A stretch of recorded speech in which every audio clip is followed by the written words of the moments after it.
Du coup, pour commencer ce cours, ce que vous allez faire, c'est très simple.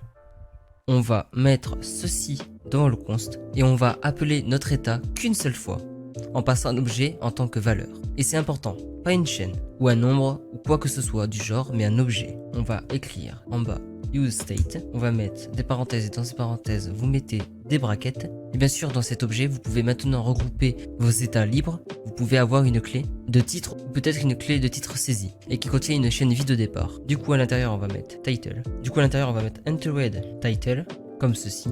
Et on peut également le faire avec un montant. Et le dernier, on va rajouter la date. Ensuite, devant le useState, comme en haut, on va rajouter un const crochet user input égale useState. Voilà, comme ceci. Ensuite, à l'intérieur, avec le user input, vous rajoutez set user input. Et en dessous du const title change handler, ici, vous allez le mettre en commentaire et on va l'appeler set user input. Juste ici. Et à l'intérieur ici, ce qu'on va faire, on va mettre comme tout à l'heure des brackets et on va mettre entered title. C'est pour mettre le titre et on va rajouter un événement comme au dernier cours avec target et value.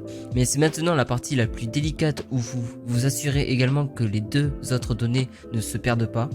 On va rajouter 3 petits points ici.